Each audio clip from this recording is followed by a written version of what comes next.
और अब खबरों को विस्तार से जानेंगे। सीआरपीएफ की अतिरिक्त कंपनियां जम्मू कश्मीर भेजी जा रही हैं। सीआरपीएफ के करीब 18 कंपनियां राजौरी और पुंछ में तैनात की जाएंगी। आतंकवादी हमलों के मजीद खतरों को देखते हुए ये अहम कदम उठाया गया है।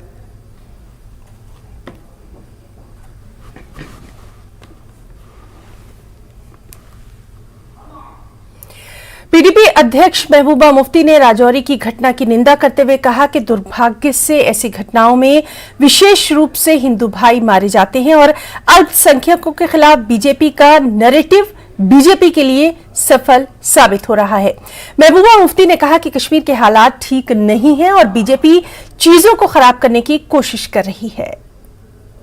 बीजेपी को अनफॉर्चुनेटली जो इस किस्म के हादसात होते हैं जहां हमारे लोग मारे जाते हैं, खासकर जिस वक्त हमारे हिंदू भाई मारे जाते हैं, बिल्कुल वो इनोसेंट थे, वहाँ बच्चे 2 भी मारे गए, तो कहीं ना कहीं जो बीजेपी जो नैरेटिव चलाती है पूरी कंट्री में माइनॉरिटीज़ के खिलाफ, मुसलमानों के खिलाफ, जम्मू कश्मीर के खासकर बिलखुसूस कश्मीरी के खिलाफ उनको डिमोनाइज करती है, तो उसमें उनको ये मदद मिलती है। तो इसमें कोई अकाउंटेबिलिटी नहीं है। इतने सारे जो पिछले 4-5 साल से यहाँ जो हुकूमत बनी हुई है, जो अफसरान यहाँ है, जो रोज जो है, जैसे आपने कहा कि ये कहते हैं यहाँ सब कुछ चंगा है, सब कुछ ठीक ठाक है, तो किसी की जवाबदेही नहीं है। क्यों हुआ ये हादसा? अगर वहाँ के लोग ये कहते हैं कि हम कई दिनों से इनको कह रहे थे कि यहाँ कुछ मूवमेंट हो रही है। इससे पहले आपको याद होगा कि राजौरी में आर्मी कैंप के बाहर 2 लोग मारे गए, जिसमें वहाँ के कई लोगों ने शिकायत की कि इनको जो है आर्मी के वजह से ये मर गए, उनको मार दिया। उसके बाद आर्मी ने कहा नहीं, हम इसकी इंक्वायरी करेंगे, उसकी रिपोर्ट भी अभी तक नहीं आई। तो ऐसे में जो इस वक्त जम्मू कश्मीर के जो हालात हैं वो बहुत ही ज़्यादा जो है परेशान कुन है, बहुत ज़्यादा ख़राब है और बीजेपी जो है इनको और ज़्यादा ख़राब करने पे तुली हुई है। देखिए, जो नफरत बीजेपी पूरे मुल्क में फैला रही है, उसका सबसे ज़्यादा नुकसान जम्मू कश्मीर को उठाना पड़ रहा है, क्योंकि ये एक सेक्युलर स्टेट रही है। सेक्युलरिज्म की वजह से ये हिंदुस्तान से हाथ मिला है इसने। यहाँ हिंदू, मुस्लिम, सिख, ईसाई, बौद्ध इकट्ठे रहते हैं, सदियों से इकट्ठे रहते हैं। तो इसलिए सबसे ज़्यादा खमियाजा जो बीजेपी की डिवाइसिव पॉलिटिक्स, कम्युनल पॉलिटिक्स का उठाना पड़ा, वो हम जम्मू कश्मीर के लोगों को उठाना पड़ा है। और इसीलिए मैं देखती हूँ कि जम्मू कश्मीर में यहाँ के लोगों में बहुत ज्यादा एंथुजियाज्म है राहुल गांधी की यात्रा को लेके। लद्दाख भी हमारा हिस्सा है, अगर उनको किसी किस्म का रिलीफ मिल जाता है बहुत अच्छी बात है। मगर मैं ये जानना चाहती हूँ कि जब इनको इतना बड़ा फैसला करना था 370 हटाने का, 35 से हटाने का, तब तो इन्होंने कोई कमेटी नहीं बनाई। जब ये रोज हमारे यहाँ हमारे नौकरियां छीनने के, हमारी जमीन छीनने के रोज कानून पास करते हैं, उसको तो कोई कमेटी नहीं बनाते हैं। तो आज अगर लद्दाख में ये कहते हैं उनके जॉब्स, उनकी शनाख्त, उनकी जमीन को सिक्योर करना चाहते हैं हम, मगर उसके लिए पहले कमेटी बनानी, तो ये कमेटी बनाने का ड्रामा क्यों? तो आपको याद होगा कि अभी पार्लियामेंट में जो होम मिनिस्टर ने फिगर्स दिए यहाँ इन्वेस्टमेंट के, वो क्या थे और जो इस कमेटी की रिपोर्ट में है वो क्या है? कितना झूठ बोलेंगे ये लोग। कुछ सामाजिक कार्यकर्ताओं ने राजौरी में हत्या के खिलाफ श्रीनगर में प्रेस इनक्लेव में विरोध प्रदर्शन किया, इसकी निंदा की और इसे अनुचित बताया। समय सीमा के भीतर एक उचित जांच की भी इन लोगों ने मांग की है। जो बिल्कुल होना तो यही चाहिए, किलिंग्स बंद होनी चाहिए, ये तो सबसे बड़ी बात है। कुछ भी हो, मरते तो इंसान ही। जैसे मैंने अभी भी कहा कि जो हमारी ये ग्रीन वैली थी, इतना खून बहाया 1989 से कि ये बिल्कुल लाल हो चुकी है। अब हर गली, हर कोना अब लाल हो चुका है, ग्रीन वैली रही नहीं। सरकारी आंकड़े कुछ भी हो, बोलते 40,000 या कुछ मरे हुए, सरकार का तो ऐसी आंकड़े देती रहती है जैसे कि जलियांवाला बाग में बोला गया था 300 लोग मरे थे, लेकिन मरे 3,000 थे।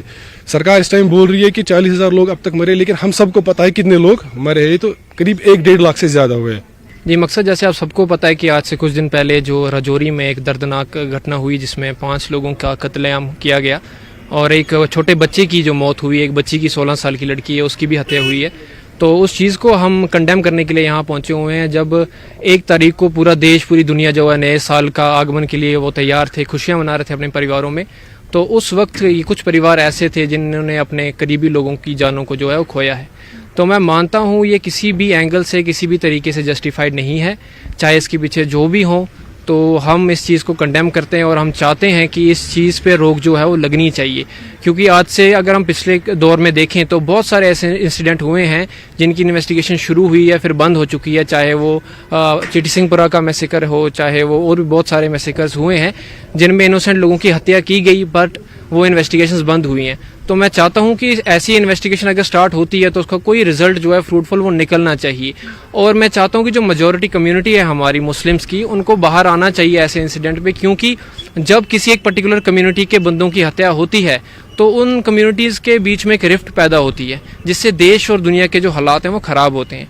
तो अगर आज 4 लोगों की हत्या हुई है, अगर वो हिंदू धर्म से वाबस्ता हैं, तो कहीं ना कहीं मेजॉरिटी हिंदूज़ के मन में जो है वो अपोजिट कम्युनिटीज़ के लिए एक रिफ्ट पैदा होगी, नफरत पैदा होगी, जिससे आम लोगों की जो दिनचर्या है, जो रोज़गार है, जो काम काज है, उसमें जो है दिक्कतें आएंगी। तो हमें इंसानियत के तौर पर बाहर निकलना चाहिए। मैं सिख धर्म से वाबस्ता हूँ, बशारत साहब मुस्लिम धर्म से वाबस्ता हैं। यहाँ पे बात हिंदू मुस्लिम की नहीं है, बात इंसानियत की है कि जहाँ भी कोई किलिंग हो, चाहे मुस्लिम की हो, हिंदू की, सिख की हो, वो गलत है और इस चीज को रोकना चाहिए।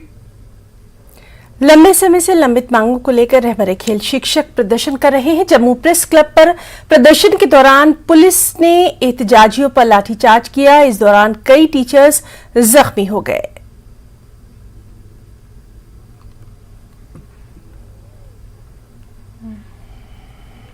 जैसे आप देख रहे हैं तो मेरी भी जो है लाइफ में बहुत सारी प्रॉब्लम है, बहुत सारी यहाँ पे करने लगने की वजह से मैं अच्छी तरीके से काम नहीं पा रहा। 16 डेज है, इसके बिफोर 7 मंथ बिफोर हमने प्रोटेस्ट किया था, तो उसके बावजूद वहाँ पे सब एडमिनिस्ट्रेटिव ने हमें बुलाया था। वहाँ पे हमारे कुछ एडमिनिस्ट्रेटिव गए थे हमारे डिपार्टमेंट को, तो वहाँ उन्होंने कहा कि 7 डेज में हम इस मसले का हल करेंगे। वो 7 डेज जो है वो 7 मंथ में तब्दील हो गया, तो कोई भी उसका जो है ऐसा नहीं है। आज आप पीसफुल प्रोटेस्ट करने आए? हम बड़े बिल्कुल आज हमारा पीसफुल प्रोटेस्ट था, इन्होंने वायलेट किया क्योंकि हम हमारा डायरेक्शन कुछ सामने था। हम डिमांड की बात है कि 16 दिनों से हमारी कुछ 45 दिनों कुछ हमारे पास एक भी बंदा हमारी प्रोटेस्ट में नहीं आया, तो हम जाए तो जाएगा। यहाँ तो जेड में रूल खत्म हो गया है तो अपना राइट मांगने के लिए, अगर फंडामेंटल राइट लिखी हुई है तो हम अपना राइट मांग रहे हैं। ये हमारे लिए आगे कारण निकाल रहे हैं और हम सुनते जा रहे हैं। ऐसा नहीं चलेगा, तब तक हमें रिटर्न ऑर्डर नहीं मिलेगा, तब तक हम प्रोटेस्ट बंद नहीं करेंगे। और जो हमारी डिमांड है एलजी सर के पास, हम नाराज डेलीगेशन 6 महीने पहले और एलजी सर का ट्वीट भी है और ट्वीट करते हैं और आज तक उसके ऑर्डर इम्प्लीमेंट नहीं करते। बिल्कुल हम हैरान है, हम कंडेम करते हैं क्योंकि पुलिस आज हमारे क्योंकि लाठीचार्ज की खासकर फीमेल टीचर को हमारे जो यहाँ पे जो आगे उन्होंने सबसे पहले लाठीचार्ज की, जिसका हम कंडेम करते हैं। ये पुलिस के दिन बताया होगा तभी जम्मू के प्रेस क्लब में पिछले कई दिनों से लगातार रहबरे खेल टीचर्स जो प्रदर्शन कर रहे थे, आज जम्मू के प्रेस क्लब में पहुंचे और यहाँ पर पुलिस के साथ जो झड़प है उनकी हुई। आपको तस्वीरें दिखाने की कोशिश करेंगे जहाँ पर रहबरे खेल टीचर जो पिछले कई दिनों से भारतीय जनता पार्टी के कार्यालय में प्रदर्शन कर रहे थे, आज जो है वो प्रेस क्लब पहुंचे और यहाँ पर जो इनका प्रदर्शन चल रहा था उसी बीच जो पुलिस के साथ झड़प है वो इनकी हुई है। कुछ फीमेल टीचर्स भी यहाँ पर आप देख सकते हैं जो कि यहाँ पर बुरी तरह से इंजर्ड हुए हैं। कई सारे ऐसे फीमेल टीचर्स और कई मेल टीचर्स हैं जो कि पिछले कई दिनों से प्रदर्शन कर रहे थे और आज ऐसी हालत हो चुकी है। आप देख सकते हैं किस तरह से सड़क पर जो है वो बैठे हुए हैं, किस तरह से मजबूर जो है ये सभी लोग हो चुके हैं और साफ तौर पर जो दर्द है वो साफ तौर पर इनका झलक रहा है कि एडमिनिस्ट्रेशन से ये गुहार लगा रहे थे कि अपनी इनकी जो मांगे हैं उसे पूरा किया जाए और आज जो है बिल्कुल आप देख सकते हैं। जी क्या कहना चाहेंगे आप? फीमेल टीचर्स पर लाठियां बरसाई गई। सर फीमेल टीचर से लाठियां बरसाई, एक तो फीमेल ने भी बरसाई, वो तो अलग बात है, लेकिन मेल जो मेल पुलिस कर्मी है, पुलिस वाले इन लोगों ने हम पे लाठियां बरसाई, हमें धक्का मुक्की हमारे साथ की, हमारे बाल खींचे, इन लोगों ने बहुत हम पे जुल्म किया। यहाँ पे अगर हम पीसफुली पिछले 16 दिनों से प्रोटेस्ट कर रहे हैं तब तो हमारी आवाज किसी ने नहीं सुनी, तब हम बोलते आ रहे हैं इनको कि हमें मजबूर मत कीजिए, वायलेशन पे हमें मजबूर मत कीजिए, हम छोटे बच्चे नहीं है, हम टीचर्स, मगर किसी ने हमारी नहीं सुनी। अब अगर हम यहाँ पे रोड पे आ गए, अभी कहाँ से ये सारा का सारी पुलिस यहाँ पे आ टपकी, तब किसी को नहीं दिखाई दे रहा था कि हमने गुनाह किया है। ये वही बंदा है ना, ये वही बंदा जिसने 6 साल 7 साल पहले गोल्ड मेडल निकाला था अपनी कंट्री के लिए,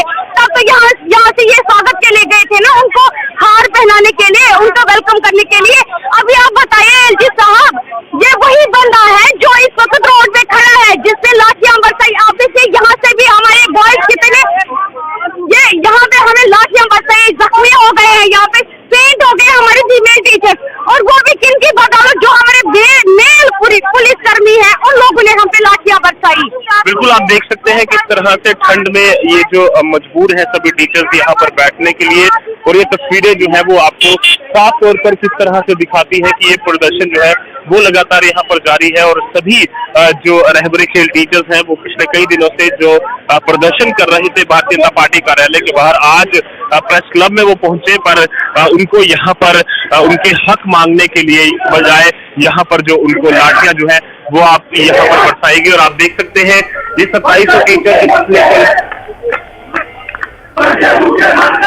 किस तरह से जो है वो लगातार नारेबाजी द्वारा की जा रही है, और जो लाठी द्वारा आज हुआ है साफ तौर पर इनकी मांग है तो एडमिनिस्ट्रेशन से ये लगातार गुहार लगा रहे हैं उनके साथ साफ पर आज इनके खिलाफ जो है लाठियां चलाई गई है। और आज आप देख सकते हैं किस तरह से मेल टीचर्स, फीमेल टीचर्स सभी यहाँ पर जो है रोड पर बैठे हुए हैं और गुहार लगा रहे हैं एडमिनिस्ट्रेशन से कि दोबारा उन्होंने साथ आज इसे पूरा किया जाए। जम्मू लद्दाख के लिए जम्मू। यहाँ रुकना चाहेंगे एक छोटे से ब्रेक के लिए। ब्रेक के बाद खबरों में आगे बढ़ेंगे।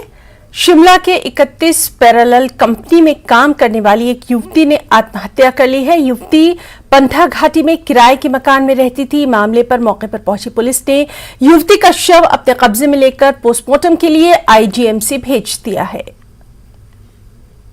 यहाँ एक थाना छोटा शिमला के अंतर्गत कुसुम्पटी क्षेत्र का ये मामला है।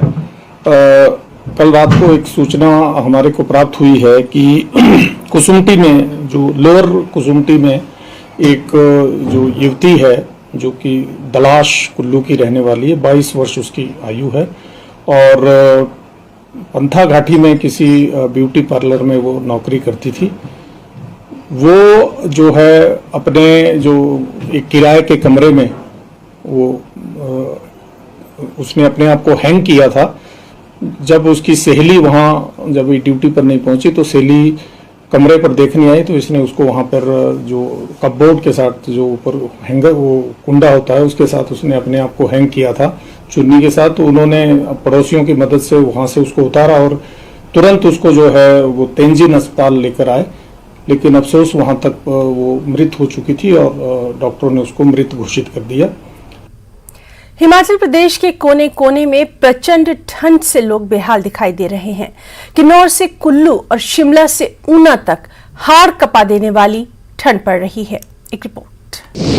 हिमाचल में हाड़ कपा देने वाली ठंड, मौसम साफ मगर शीतलहर का कहर। कई जिलों में कोहरे से विजिबिलिटी हुई कम।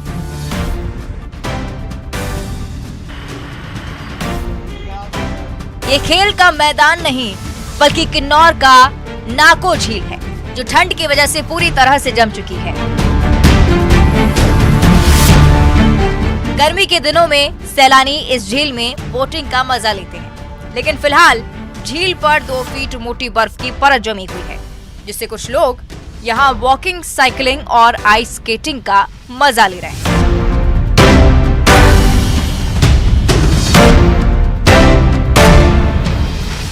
मगर आम लोग ठंड से बेहाल हैं। अब कुल्लू को देखिए। बीते दिनों पहाड़ों पर हुई बर्फबारी के बाद यहाँ रात का पारा माइनस में चला गया। आसमान साफ है, लेकिन पहाड़ों की तरफ से आने वाली बर्फीली हवाओं ने लोगों का जीना मुहाल कर दिया है। यहाँ घूमने वाले सैलानियों को भी सर्दी सताने लगी है। ऊना हिमाचल प्रदेश का सबसे गर्म जिला है, लेकिन ठंड का आलम यह है कि मंगलवार को यहाँ भी पारा 0.7 डिग्री पर जा पहुंचा। ठंड के साथ सुबह शाम घना कोहरा भी बड़ी मुसीबत बना हुआ है। पिछले कुछ दिनों से ठंड बहुत बढ़ चुकी है। आज जब सुबह ऑफिस के लिए निकला तो ग्लव्स पहनने के कारण भी हाथों को ठंड लग रही थी, और उसके कारण जो धुंध के कारण विजिबिलिटी भी बहुत कम थी, जिसके कारण मेरे को बाइक की लाइट्स जलानी पड़ी। आज तो बहुत ठंड है, बहुत। सुबह जब मैं उठा तो सुबह अखबार उठाने गया तो कुछ नज़र नहीं आ रहा था, बहुत ज़्यादा फॉग थी। इतनी ठंड है कि आज तो बस रजाई में से निकलने को मन ही नहीं कर रहा था। मैं तो ठंड बहुत ज़्यादा है, तो आज तो आग का ही सहारा है। तो घर से आने में कैसे दिक्कत आई? आज तो हाथ पैर सब कांप गए सभी। शिमला में भी न्यूनतम तापमान 2 डिग्री के आसपास रहा है। मौसम विभाग के मुताबिक अगले 3 से 4 दिनों तक मौसम तो साफ रहेगा, लेकिन लोगों को ठंड के कहर से ऐसे ही जूझना पड़ेगा। अनुमान ये भी है कि 7 और 8 जनवरी को कुछ इलाकों में बारिश और बर्फबारी से परेशानी और बढ़ सकती है। देखिए अभी अगले 3 से 4 दिन तो मौसम ठीक रहेगा, साफ रहेगा। सिर्फ हल्की सी संभावना है बहुत एक्सट्रीम नॉर्थ पे हल्की बर्फबारी की 1-2 जगह पे, लेकिन बाकी प्रदेश में मौसम साफ रहेगा। अभी जहाँ तक ठंड की बात है, कोल्ड वेव और फॉगी कंडीशंस अभी कंटिन्यू करेगी 3 से 4 दिन। ये ज़रूर है कि एक पश्चिम विक्षोभ अभी 6 तारीख के बाद अप्रोच कर रहा है, तो उसके चलते टेम्परेचर कुछ बढ़ना शुरू होंगे। जो मिनिमम टेम्परेचर है करीब 6 के आसपास, खासकर जो हाई और मिड हिल्स हैं। उसके बाद फिर सब्सिक्वेंट डे में फिर फर्दर वो राइज करेंगे, क्योंकि 7 और 8 तारीख को एक पश्चिम विक्षोभ अप्रोच कर रहा है, तो उससे बर्फबारी और की संभावना है। जो प्रदेश के ऊपरी हिस्से जिसमें चंबा, लाहौल स्पीति, किन्नौर, शिमला, कुल्लू, इन जिलों में बर्फबारी, और जो मध्यम क्षेत्र के इलाके हैं वहाँ पे बारिश, हल्की बारिश की संभावना। किन्नौर से अरुण नेगी, कुल्लू से तुलसी भारती और ऊना से अमित शर्मा के साथ कपिल ठाकुर, न्यूज़ 18 शिमला।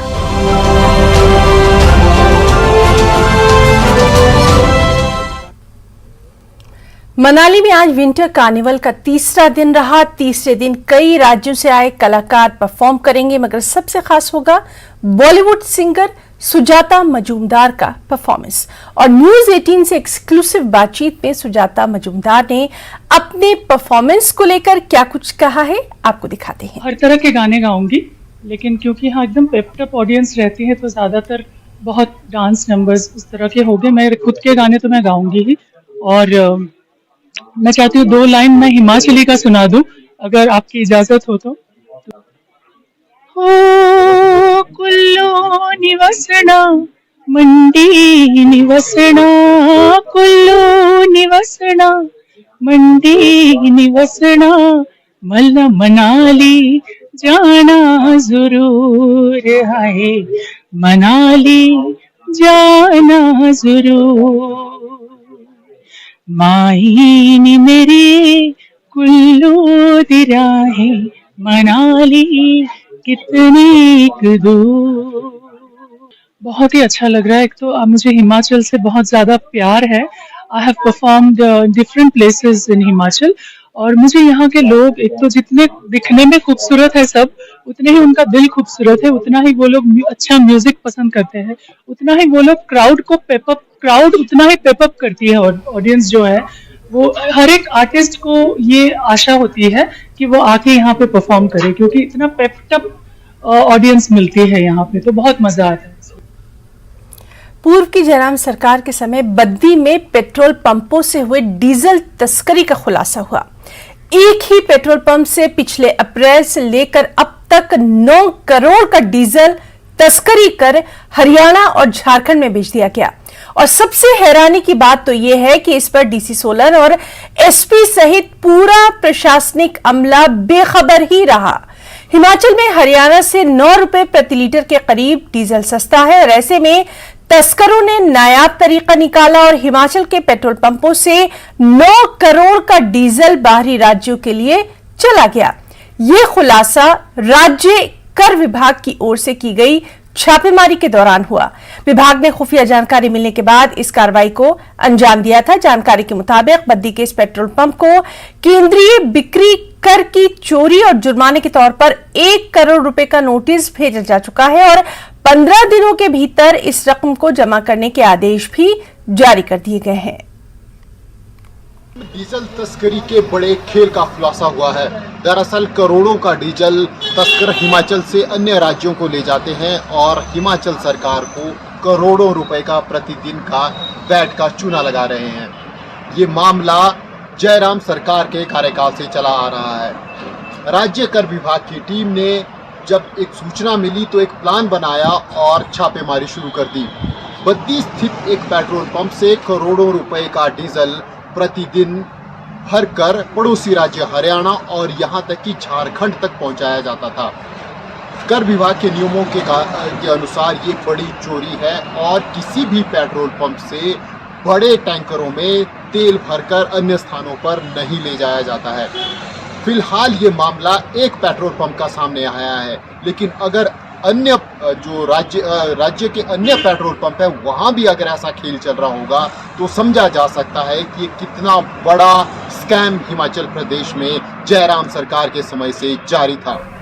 फिलहाल कर विभाग के कमिश्नर यूनिस का कहना है कि विभाग ने इसको लेकर कमर कस ली है और लगातार छापेमारी की जा रही है। शिमला से राजेंद्र शर्मा, न्यूज़ 18 हिमाचल। राजधानी शिमला के इंदिरा गांधी मेडिकल कॉलेज एवं अस्पताल में एमबीबीएस में फर्जी एडमिशन का मामला सामने आया। आरोप है कि एक छात्र ने नीट के रिजल्ट में छेड़छाड़ कर डाली और फिर फर्जी सर्टिफिकेट तैयार करके वो अटल मेडिकल विश्वविद्यालय में आयोजित काउंसलिंग में शामिल भी हो गया। इसके बाद झूठे दस्तावेज के आधार पर उसका एडमिशन आईजीएमसी शिमला में कंफर्म हो गया। फर्जी दस्तावेजों के आधार पर उसने कॉलेज में एडमिशन भी ले लिया, नियमित रूप से क्लास भी करने जाने लगा। हालांकि मामला सामने आने के बाद कॉलेज प्रशासन ने छात्र को कॉलेज से निष्कासित कर दिया है। मामले में आईजीएमसी की प्रिंसिपल सी ठाकुर ने बताया कि घुमारवीं का रहने वाला छात्र कार्तिक शर्मा नरचौक मेडिकल कॉलेज में 12 से 16 अक्टूबर 2022 को हुई काउंसलिंग में शामिल हुआ था। काउंसलिंग के बाद आईजीएमसी अस्पताल शिमला में उसका एडमिशन भी हो गया। जब मेडिकल काउंसलिंग कमेटी ने सभी छात्रों के दस्तावेज जांचे तब ये फर्जीवाड़ा सामने आया। वहीं एडिशनल एसपी सुनील नेगी ने बताया कि पुलिस ने आरोपी छात्र को गिरफ्तार कर लिया है। आरोपी आईजीएमसी में पिछले 2 माह से नियमित कक्षाएं लगा रहा था। आरोपी ने एक छात्रा के दस्तावेज के साथ छेड़छाड़ कर अपना सर्टिफिकेट तैयार किया था। एक्चुअली जब वो जो नीट होता है एमबीबीएस एंट्रेंस के लिए, तो उसकी काउंसलिंग जो अटल यूनिवर्सिटी ऑफ मेडिकल साइंसेज है नेरचौक में अमरू, वो काउंसलिंग करती है, वो मेरिट लिस्ट बनाती है और वहाँ से हमें सिलेक्शन जो ऑर्डर आते हैं, वहाँ से लिस्ट आती है कि ये बच्चा सिलेक्ट हुआ है और वो लिस्ट आती है और जो अपलोडेड वाले, जो ऑनलाइन अपलोडेड वाले डॉक्यूमेंट हैं, तो हम उसको यहाँ चेक करते हैं और उस लिस्ट में उस बच्चे का नाम था और सिलेक्शन लिस्ट में तो हमने उसको मतलब उनके बाकी डॉक्यूमेंट वगैरह सब चेक करके उसकी एडमिशन हो गई। ये संबंध में हमें पिछले कल शाम को शिकायत पत्र आईजीएमसी की तरफ से प्रिंसिपल आईजीएमसी से प्राप्त हुआ था, जिसके आधार पर जो है थाना सदर में प्रथम सूचना रिपोर्ट दर्ज की गई है और उसके उपरांत जो है अन्वेषण अब इसका किया जा रहा है, प्रारंभिक स्तर पे है और हमने जो इसमें आरोपी युवक है उसको हमने अरेस्ट कर लिया है और जिसे आज न्यायालय पे प्रस्तुत किया जाएगा और प्रस्तुत करके उसका जो है रिमांड वगैरह प्राप्त करके और आगे की जो है उसमें आगे का जो अन्वेषण है इसमें उसको किया जाएगा। तो खबरों में फिलहाल इतना ही। नमस्कार।